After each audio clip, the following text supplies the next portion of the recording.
Marcus Henderson sat in the dimly lit corner booth of Rossetti's Italian restaurant, nervously adjusting his tie for the third time in 5 minutes. At 38, he hadn't been on a date in 6 years, not since Emily died. His best friend Jake had practically forced him to download the dating app, insisting that Emily would have wanted him to be happy again. Marcus had resisted for months, but his 7-year-old daughter Lily had started asking why other kids had mommies and she didn't, and something in her innocent question had cracked open a door in his heart he thought he'd sealed shut forever. So here he was, palm sweating, waiting for someone named Rachel who enjoyed hiking, old movies, and had a smile that seemed genuine in her photos. He'd chosen this restaurant deliberately. It was new, somewhere he'd never been with Emily, somewhere without ghosts. The waiter had refilled his water glass twice when he saw her walk through the entrance. The glass slipped from Marcus's hand, ice water spreading across the white tablecloth as his entire body went rigid. It couldn't be. It was impossible. The woman scanning the restaurant had Emily's face, not similar, not reminiscent, but eerily, impossibly identical. The same auburn hair that caught light like copper wire, the same delicate slope of her nose, the same way her left eyebrow arched slightly higher than her right. Marcus felt his chest constrict, his breath caught somewhere between his lungs and throat. She spotted him and smiled, that same smile, and began walking toward his table. His mind screamed at him to run, to leave money on the table and escape, but his body betrayed him, frozen in place as she approached. This had to be some kind of cosmic joke, some cruel trick his grief-addled mind was playing on him. Rachel reached the table, and up close, Marcus could see the small differences his panic had initially missed. Her eyes were hazel instead of Emily's deep brown, and a small scar traced her left eyebrow. But the overall effect was still staggering, still enough to make his hands tremble as he stood to greet her. She noticed the water spill immediately and laughed, a different laugh than Emily's, thank God, something lighter and more musical. "Nervous first date?" she asked, her voice holding warmth and understanding rather than judgment. Marcus managed a weak nod, unable to form words as the waiter rushed over with towels. They were moved to a different table, and Marcus tried desperately to regain his composure, but Rachel had noticed something was wrong. "Are you okay?" she asked gently as they settled into new seats. "You look like you've seen a ghost." The irony of her words nearly made him laugh hysterically, but he swallowed it down and forced himself to speak. "I'm sorry, this is going to sound insane, but you look exactly like someone I knew. It just caught me off guard." Rachel's expression shifted from concern to something more guarded, and Marcus realized how that must have sounded, like a terrible pickup line or the opening to some elaborate scam. He rushed to explain. "My wife. My late wife. Emily. She passed away 6 years ago in a car accident, and I'm sorry, but when you walked in, for a moment I thought." He couldn't finish the sentence. Rachel's face softened immediately, and she reached across the table to touch his hand briefly before withdrawing. "I'm so sorry for your loss," she said quietly. "Do you want to leave? I would completely understand if this is too much." Marcus found himself shaking his head before he'd consciously made the decision. Something in Rachel's genuine kindness, something in the way she offered him an out without making him feel pathetic, made him want to stay. "No," he heard himself say. "No, I want to stay. I need to stay. Actually, I've been hiding from life for 6 years, and maybe this is the universe's weird way of forcing me to face it." Rachel smiled at that, and they ordered wine, and slowly, carefully, Marcus began to relax. They talked about safe things first, her job as a middle school art teacher, his work as an architect, favorite books and movies. But as the evening progressed and the wine loosened his tongue, Marcus found himself talking about Emily in a way he hadn't been able to with anyone else. Maybe it was because Rachel looked like her, or maybe it was because Rachel listened without the pitying expression everyone else wore when Emily's name came up. He told her about how they'd met in college, both reaching for the same architecture textbook in the library. How Emily had decided to become a nurse instead while he pursued design, and how perfectly they'd complemented each other, his dreams and her pragmatism, his anxiety and her calm. He told her about Lily, about how Emily had died when Lily was only 18 months old, too young to remember her mother's face. He told her about the photo albums he'd made, the videos he played for Lily, his desperate attempt to keep Emily alive in their daughter's memory. And Rachel listened, really listened, asking thoughtful questions and sharing her own stories of loss, a father who died when she was 12, a long-term relationship that had ended badly. By the time dessert arrived, Marcus realized he was genuinely enjoying himself, seeing Rachel as herself rather than as Emily's ghost. But then Rachel said something that shifted everything. They were discussing childhood memories, and she mentioned growing up in foster care, never knowing her biological parents.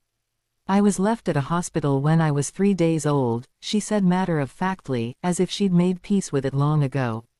"No note, no name, nothing. The nurses called me Rachel because I was found on Rachel Street.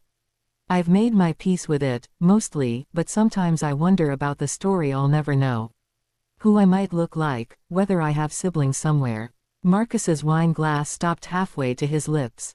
Emily had been adopted too, but she'd known her birth parents, had reconnected with them in her 20s. But Emily had mentioned once, in passing, that her birth mother had given up another baby before her, a daughter she'd been too young to keep. Emily had tried to find her once but had hit dead ends. Marcus's mind raced with impossible calculations. Emily had been born in 1984, and her older sister would have been born around 1982. Rachel had said she was 39, which would make her birth year 1986. The math didn't work, and besides, what were the odds? Astronomical. Impossible. And yet, what hospital? Marcus heard himself ask, his voice strange in his own ears. "Which hospital were you found at?" Rachel looked surprised by the question. "Street. Mary's in Portland." "Why?" Marcus felt the room tilt slightly. Emily had been born at St. Mary's in Portland. Emily's birth mother had lived in Portland. "This is going to sound crazy," Marcus said slowly, "but Emily was adopted too. From Portland. And she had an older biological sister she could never find." The conversation that followed was surreal, both of them pulling out phones to compare details, dates, names. Rachel's hands were shaking as she scrolled through adoption records she'd obtained years ago. Marcus called Jake, who was watching Lily, and asked him to send photos of documents Emily had kept in a box in their closet, documents Marcus hadn't looked at in years. As information pinged back and forth between their phones, a picture began to emerge that seemed impossible but increasingly undeniable. The same birth mother's name, Jennifer Hartley. The same general timeframe. The same hospital. But Rachel's records showed she was born in 1986, and Emily's records indicated her biological sister was born in 1982. They couldn't be sisters. Except Rachel's adoption records had been amended, she explained, after it was discovered she'd been listed with the wrong birth year for bureaucratic reasons. Her actual birth year was 1982. The restaurant had mostly emptied around them, staff shooting them impatient glances as they huddled over phones and documents. "I think you might be Emily's sister," Marcus finally said aloud, the words hanging in the air between them like something sacred and terrifying. Rachel's hazel eyes, not brown like Emily's, Marcus reminded himself, but hazel, filled with tears. "I've searched for family my whole life," she whispered. "I never imagined I'd find them like this. Or that I'd be too late to meet my sister." They sat in silence for a moment, the weight of cosmic coincidence or divine intervention or sheer statistical impossibility pressing down on them both. Marcus thought about Emily, about how she'd always believed things happened for a reason, how she'd probably find this whole situation beautifully poetic. And then he thought about Lily, about how she'd always wanted family beyond just him, had asked about grandparents and aunts and uncles. "This changes everything," Rachel said finally, and Marcus nodded, because it did. This wasn't a date anymore.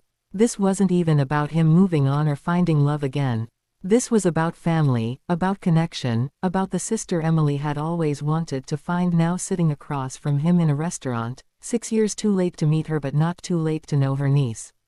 They exchanged numbers with shaking hands, promising to do DNA tests to confirm what they both somehow already knew in their bones. As they stood to leave, Rachel hugged him, a long, tight embrace that felt like being hugged by Emily and not like being hugged by Emily all at once. "Thank you for not running away," she said into his shoulder. Marcus laughed shakily. Thank you for not thinking I was completely insane."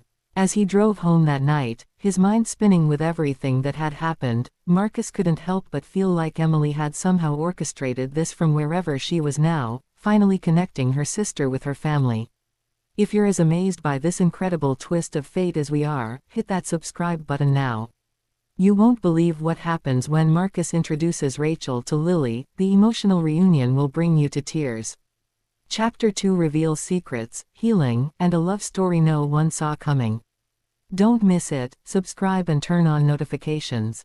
3 weeks later, Marcus stood in his kitchen making pancakes while his heart hammered against his ribs. The DNA results had come back yesterday, and he'd stayed up half the night reading and rereading the report that confirmed what they'd already known. Rachel was Emily's biological sister, sharing enough genetic markers to be conclusive.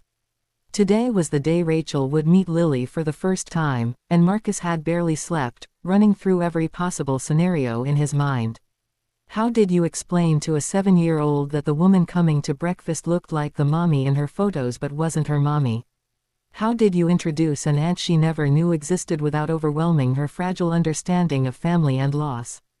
Lily had been asking about the nice lady from Daddy's date all week, having seen Rachel's photo on Marcus's phone when he'd been texting her about the DNA results. Marcus had decided honesty was the only approach, sitting Lily down the night before to explain as best he could. "You know how Mommy was adopted?" He'd started, and Lily had nodded seriously, her dark eyes, Emily's eyes, fixed on his face. "Well, Mommy had a sister she never got to meet. And Daddy met her by accident. Her name is Rachel, and she's your aunt." Lily had processed this with the straightforward logic of childhood. "So she's Mommy's sister, like how Jenny at school is Tommy's sister." Marcus had nodded. "Exactly like that. And she looks a lot like Mommy looked, which might feel strange at first, but she's not Mommy. She's Aunt Rachel, and she's your family." Lily had thought about this for a long moment before asking, "Will she like me?" The vulnerability in that question had nearly broken Marcus's heart. "She's going to love you, baby girl. I promise." The doorbell rang at 9 o'clock sharp, and Marcus wiped his flour-covered hands on his jeans before going to answer it. Rachel stood on the porch holding a wrapped package and looking as nervous as Marcus felt. She'd pulled her hair back in a ponytail, perhaps trying to look less like Emily, but the morning light caught her profile and Marcus felt that same gut punch of recognition before pushing it aside. "Ready?" he asked, and Rachel nodded, though her hands trembled slightly. They found Lily in the living room, surrounded by her dolls, and Marcus watched his daughter's face as she looked up and saw Rachel for the first time. Lily's eyes went wide, and she stood up slowly, walking toward Rachel with cautious steps. "You look like Mommy," she said simply, and Rachel knelt down to be at eye level. "I know, sweetie. That's because your mommy was my sister. We shared the same birth mommy, which means we looked alike." Lily studied Rachel's face with an intensity that made both adults hold their breath. Then she reached out and touched Rachel's cheek gently, as if confirming she was real. "Are you going to be my aunt?" she asked, and Rachel's eyes filled with tears she was clearly trying to hold back. "If you'll have me, I'd love to be your aunt. I brought you something." She held out the wrapped package, and Lily took it with the careful reverence children reserve for gifts. Inside was a wooden box with an intricate design carved on the lid. "It's a memory box," Rachel explained. "I thought maybe we could fill it together with memories of your mom. I never got to meet her, but I'd love to learn about her from you." It was the perfect gift, Marcus realized, acknowledging the loss while creating something new. Over pancakes, the three of them looked through photo albums Marcus had made of Emily's life. Rachel studied each picture hungrily, learning her sister's story through images: Emily as a grinning toddler, Emily in her high school graduation gown, Emily and Marcus's wedding day with Emily radiant in white lace, Emily pregnant and glowing, Emily holding newborn Lily with exhausted joy written across her face. "She was beautiful," Rachel whispered, and Marcus nodded, his throat tight. "She was. Inside and out." Lily chattered about the stories Marcus had told her, about how Mommy used to sing made-up songs and how she'd wanted to be a nurse who helped children. Rachel listened raptly, occasionally asking questions that showed she truly wanted to know her sister through her niece's eyes. As the morning progressed, Marcus watched the bond forming between them with wonder and something else, a feeling he couldn't quite name but that felt dangerously like hope. Over the following months, Rachel became a fixture in their lives. She came to Lily's dance recitals, helped with homework, taught Lily to paint in her art studio. She fit into their life like a puzzle piece they hadn't known was missing, bringing new energy and laughter into a house that had been too quiet for too long. Marcus found himself looking forward to her visits with an intensity that had nothing to do with her resemblance to Emily and everything to do with who Rachel was herself. She was different from Emily in crucial ways, more spontaneous where Emily had been a planner, more artistic where Emily had been scientific, more likely to suggest an impromptu ice cream run on a school night. She challenged Marcus in ways he hadn't been challenged in years, calling him out when he was too overprotective of Lily, encouraging him to take risks in his architectural designs, making him laugh at himself. But the resemblance remained an invisible barrier between them, something neither acknowledged but both felt. Marcus caught himself sometimes, in an unguarded moment, seeing Rachel turn her head a certain way or smile at something Lily said, and he'd feel that confused rush of grief and attraction that left him feeling guilty and disloyal. He knew, rationally, that Emily would want him to be happy. In one of her letters, she'd written several before she died, knowing the car crash injuries were fatal, she'd explicitly told him not to spend his life alone, to find love again, to give Lily a mother figure. But falling for Emily's sister felt like a betrayal of some unspoken code, some boundary that shouldn't be crossed. So Marcus kept his growing feelings locked away, cherishing Rachel's friendship while trying to ignore the way his pulse quickened when she was near. Everything changed on a rainy Saturday in October, almost exactly 6 months after their first meeting. Rachel had come over to help Lily with a school project about family trees, and the three of them had spent the afternoon tracing the complex web of biological and adoptive connections that linked them all. After Lily went to bed, Marcus and Rachel sat on the couch with glasses of wine, exhausted and covered in glitter from the project. "I never thought I'd have this," Rachel said quietly, staring at her wine. "Family. Connection. A place I belong." Marcus looked at her, really looked at her, and saw not Emily's ghost but Rachel herself, strong, creative, generous, alive. "We're lucky to have you," he said, and meant it with his whole heart. Rachel turned to face him, her hazel eyes searching his face for something. "Marcus, I need to tell you something, even if it ruins everything." His heart began to pound. "Okay." Rachel took a deep breath. "I think I'm falling in love with you. And I know that's probably the worst thing I could say. I know I look like Emily, and I know that makes everything confusing, and I know you probably see her when you look at me.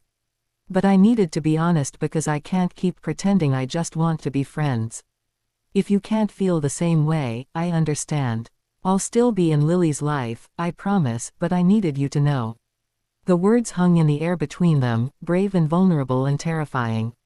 Marcus felt something unlock in his chest, some knot of guilt and confusion finally loosening. "You want to know what I see when I look at you?" he asked softly. Rachel nodded, looking scared. "At first, I saw Emily. I won't lie about that. But Rachel, somewhere along the way, that changed. Now I see you, your terrible jokes, the way you let Lily paint your toenails ridiculous colors, how you sing off-key in the car, the way you fight for your students at school. I see you, not her. And yeah, I'm falling for you too. I've been fighting it because it felt wrong somehow, but maybe it's not wrong. Maybe it's Emily's last gift to both of us." Rachel's eyes filled with tears, and she laughed shakily. "That's the most romantic thing anyone's ever said to me, and it's about your dead wife setting us up from beyond the grave." Marcus laughed too, because when she put it like that, it did sound absurd. But it also felt true, felt like Emily would be pleased that her sister and her husband had found each other, that Lily would have the family she deserved. "Is this crazy?" Rachel asked. "Probably," Marcus admitted. "People are going to have opinions. They're going to say it's too soon or too weird or that I'm just trying to replace Emily. Are you ready for that?" Rachel squared her shoulders. "I've spent my whole life being an outsider, never quite fitting in anywhere. I can handle some gossip. Can you?" Marcus thought about it seriously, about what it would mean to move forward with this, to risk his heart again, to potentially give Lily a mother figure who looked like her biological mother but wasn't. It was complicated and messy and probably a therapist's nightmare. But life was short and precious, and happiness was rare enough that rejecting it seemed like the greater sin. "Yes," he said finally. "Yes, I can handle it. For you, for us, for Lily, I can handle anything."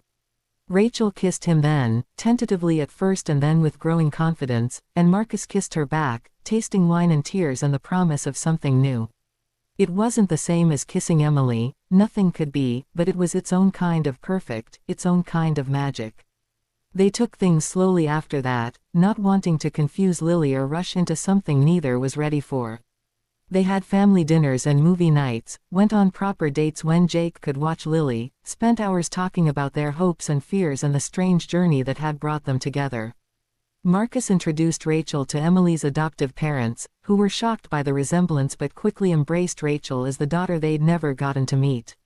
Rachel shared her own history, the families who'd fostered her, the loneliness she'd carried, the sense of finally being complete. A year after their first blind date, Marcus proposed to Rachel in the same restaurant where they'd met, Lily serving as enthusiastic accomplice and ring bearer. They married in a simple ceremony in Marcus's backyard, with Lily as flower girl and an empty chair with Emily's photo to honor the woman who'd brought them all together. During his vows, Marcus promised to love Rachel for who she was, not for who she resembled, and to build a future that honored the past without being imprisoned by it. Rachel promised to love Lily as her own, to keep Emily's memory alive, and to be grateful every day for the bizarre twist of fate that had brought her home. As they danced at their reception, with Lily between them, Marcus looked up at the stars and whispered a thank you to Emily, wherever she was. Some love stories end, but the best ones find ways to echo forward, transforming grief into grace and loss into unexpected love. Did that story give you chills? If you're not already subscribed, what are you waiting for? This channel brings you the most amazing real-life inspired stories that prove truth is stranger than fiction. Hit subscribe, smash that like button, and drop a comment telling us what you thought of Marcus and Rachel's journey. Should we do a follow-up about what happened 5 years later? Let us know. And if you loved this story, check out our video about the woman who discovered her husband's secret double life, it'll blow your mind. Don't forget to turn on notifications so you never miss our weekly stories. Subscribe now, because the best stories are the ones that remind us life is full of impossible, beautiful surprises.